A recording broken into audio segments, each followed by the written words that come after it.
va changer de rôle. On va passer sous le rôle de Sergi, qui est sous-traitant SolidWorks. Donc lui, il est à l'étranger. Ça ne change rien qu'il soit à l'étranger ou dans le même service. Ça ne change rien au final pour lui, parce qu'il est connecté à la même plateforme.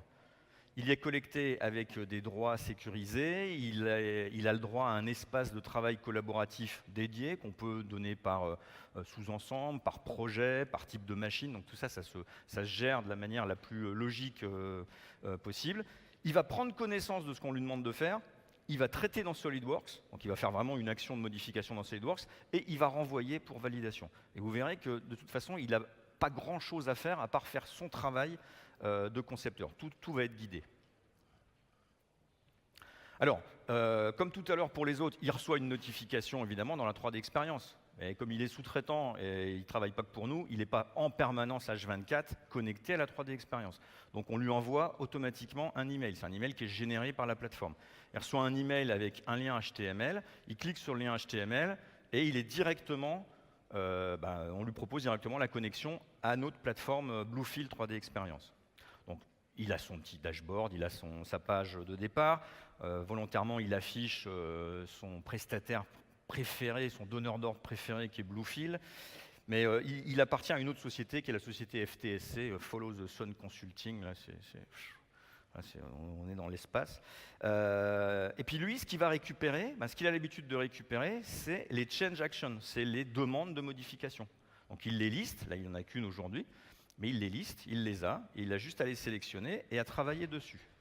Donc même chose que pour les autres, il peut déjà commencer par essayer de comprendre et préparer son travail, son contexte de travail CAO dans la plateforme. Donc il va ouvrir la demande de modification, il a accès à tout ce que Julian lui a préparé. Je ne vais pas vous faire l'affront de vous montrer tous les documents, on vient de les voir. Et maintenant, ce qu'il va faire, là, il va regarder la revue de conception. Hein, donc là, il voit son cahier des charges. Ça a l'air drôlement compliqué. Et maintenant, il sait qu'il va devoir rehausser les pieds de 100 mm.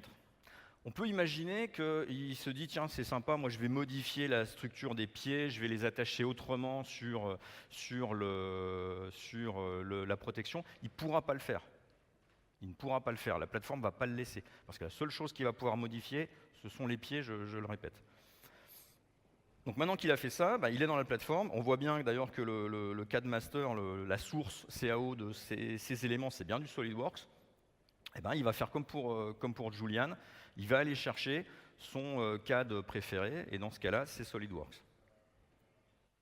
Voilà. Donc là, il a SolidWorks qui est intégré à la plateforme. Alors ça, c'est aussi la grosse nouveauté par rapport à ce qui se faisait avant entre la 3D Experience et SolidWorks, c'est que maintenant on a une intégration qui est très forte entre ces deux solutions. Donc là, on consomme maintenant une licence SolidWorks. On a ouvert SolidWorks en tant que client lourd sur la station de travail de Sergi. On retrouve son environnement SolidWorks. Et surtout, ce qui est intéressant sur votre droite, c'est ce menu immersif 3D Experience. C'est-à-dire que tout ce qui va être fait maintenant est aussi piloté et bénéficie des informations de la 3D Experience. Donc là, il a sa structure. On voit la révision qui a été ouverte, c'est la révision B1. Il n'y a que du A1, sauf les pieds qui sont aussi en B1. Et ce qui est extrêmement important, c'est pour ça qu'on le sélectionne, on clique dessus, on vous le montre, il travaille sous un change action. C'est-à-dire que c'est cette action de change action qui lui pilote son champ des possibles de modification au niveau structure, hein, pas au niveau...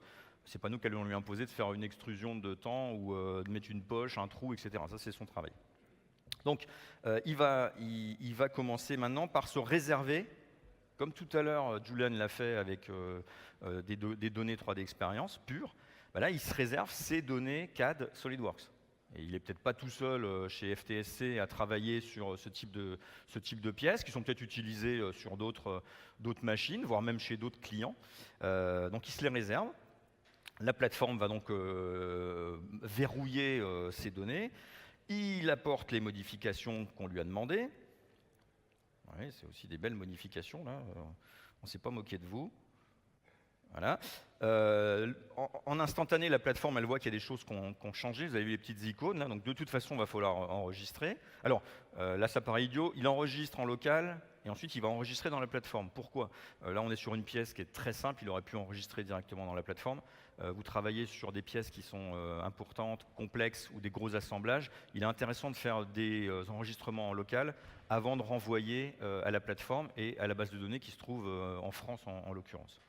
Une fois que ça s'est fait, dans le save, il a un aperçu rapide de ce qui a été modifié, pas modifié, pourquoi c'est pas modifié, parce qu'il n'a pas les droits, etc. Donc c'est relativement facile, j'ai envie de dire, de ne pas se tromper.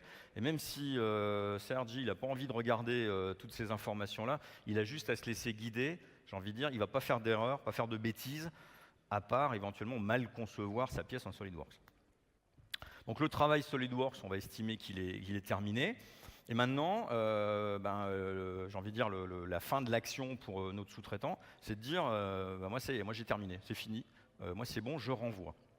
Donc il va simplement, dans un premier temps, relâcher, vous vous souvenez, les pièces qui s'étaient verrouillées, mais il va les relâcher à un état qui est ce qu'on appelle un état frozen, elles sont gelées, c'est-à-dire elles sont pas à lui, mais elles ne sont pas encore disponibles pour les autres. Pourquoi elles ne sont pas encore disponibles pour les autres alors qu'il a terminé? Parce qu'il faut que le donneur d'ordre accepte. On ne peut pas commencer à propager ça, surtout si ça part sur des machines à commande numérique ou si ça descend à l'atelier. Donc, il va terminer la partie demande de modification, notre sous-traitant, en finalisant le processus de modification. Donc, il le passe à in-approval. Donc, ça part maintenant pour approbation chez le donneur d'ordre. Ce que vous voyez là, que ce soit donneur d'ordre, sous-traitant ou que ce soit un responsable produit et des designers, c'est la même chose. Ça peut être je sais pas, ça pourrait être par exemple le département R&D et le département outillage. Enfin, ça n'a pas de, il n'y a pas de connotation forcément sous-traitant, donneur d'ordre.